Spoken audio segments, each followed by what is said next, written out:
वाईट वाटतंय उद्धव ठाकरेंची जी आता अवस्था झाली आहे की त्याचा फायनान्शियल पार्टनर यांनी आता उद्धव ठाकरेंना सोडून दिलं. नरेंद्र मोदीजी आमच्या देशाचे प्रधानमंत्री आहेत. त्यांचं लक्ष आहे भारतला भ्रष्टाचार मुक्त करणं. तसंच महाराष्ट्रात उद्धव ठाकरे सेना, लुटारू सेना, जे दहशतीचं वातावरण होतं गेली अनेक वर्ष, एक भ्रष्टाचाराचं टेररिझम सुरू केलं होतं, उभं केलं होतं. ते वातावरण आज आम्ही संपवलं आहे, त्याबद्दल समाधान आहे. भ्रष्टाचार मुक्त भारत झालेला आहे आणि यापुढे भ्रष्टाचार मुक्त महाराष्ट्राची लढाई सुरू झालेली आहे. यापुढे कोणी कुठल्याही पक्षातून कोणी कुठेही आला असेल, महाराष्ट्रात भ्रष्टाचार होऊ देणार नाही. किरीट सोमय्याची भ्रष्टाचार मुक्त महाराष्ट्र करण्याची लढाई आणखीन जोमाने सुरू राहणार. नक्कीच. पण काल तुमच्यावर आरोपांचा विषय वायकरांना विचारला गेला, त्यावर सोमय्यांचा विषय आता का काढता असं उत्तर मुख्यमंत्री शिंदेने दिलंय, काय सांगा? मुद्दा असा आहे की जे मी आतापर्यंत 39 भ्रष्टाचाराचे किस्से उघडकीस आणले, 2 डझन नेते विभिन्न पक्षातले, आणि त्या सगळ्यांवर कारवाई सुरू आहे.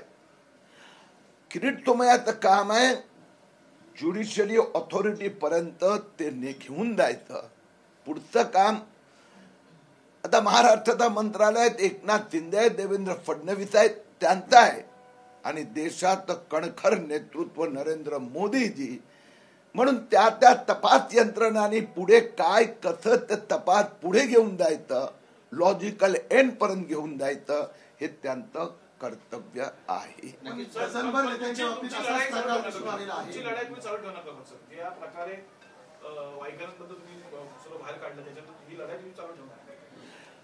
मी पुन्हा एकदा सांगतो की वायकर असो की आणखीन कोणी असो, ज्या पद्धतीने उद्धव ठाकरे यांच्या सेनेचा उद्धटपणा, लूट, दहशत, कोणी एक शब्द बोलू शकायचा नाही.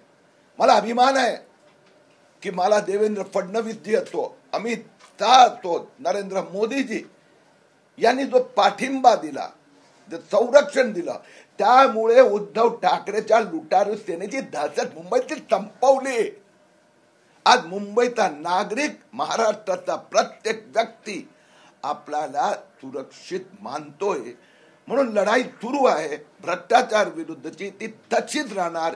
ज्यांच्यावर आरोप झालेले होते ते ज्युडिशियली प्रोसेस मध्ये आहेत, आता तिथे न्यायालय पाहणार.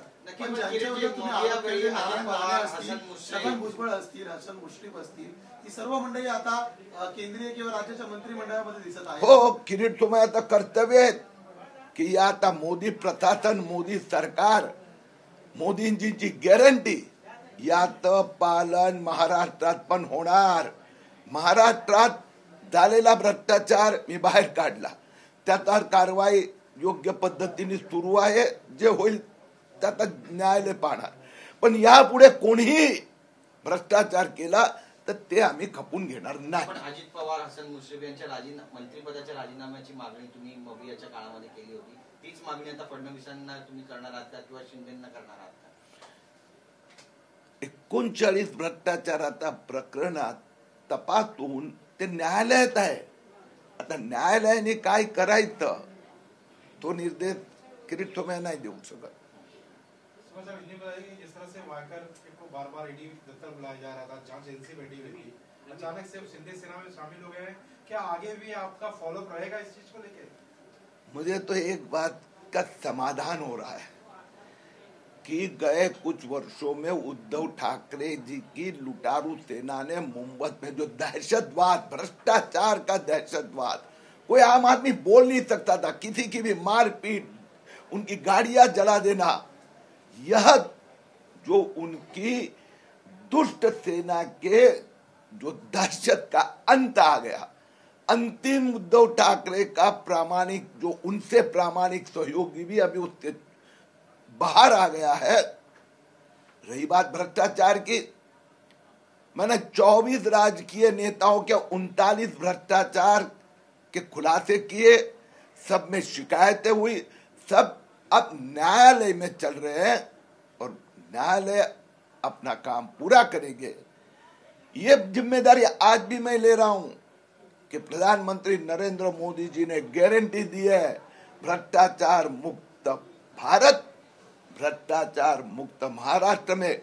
किसी ने पहले क्या किया वो न्यायालय देखेगा, लेकिन आगे इनका नहीं, किसी का भी कोई भी भ्रष्टाचार मेरे सामने आता है आएगा, मैं उसके विरुद्ध लढूंगा। सर, सगळ्यात महत्त्वाचं म्हणजे अजित पवार, भुजबळ, मुश्रीफ यांच्यावर जे आरोप केलेले आहेत ते आरोप खरे आहेत यावर तुम्ही आणि भाजप आजही ठाम आहे का? कारण ही सगळी प्रकरणं कोर्टात जरी असली तरी तुम्हाला देखील व्यक्ती स्वतंत्र आहे, तुम्ही ज्या पद्धतीने लढाई लढत होतात त्याला भाजप साथ देत नाही असं म्हणावं का?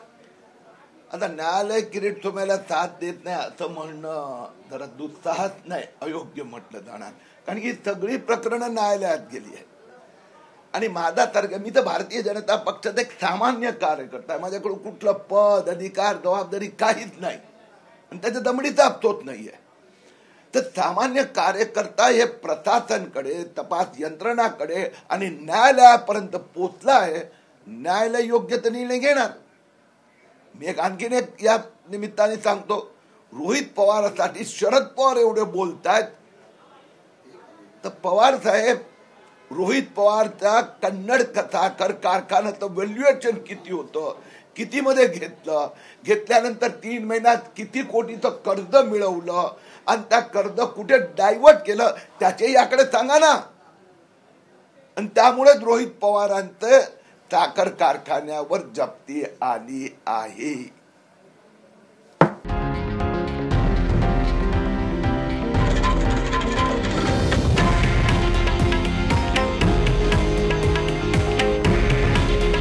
हे आहे देशातील नंबर 1 न्यूज नेटवर्क आणि आपण पाहत आहात TV9 मराठी। काळजी तुमची, हित महाराष्ट्राचं।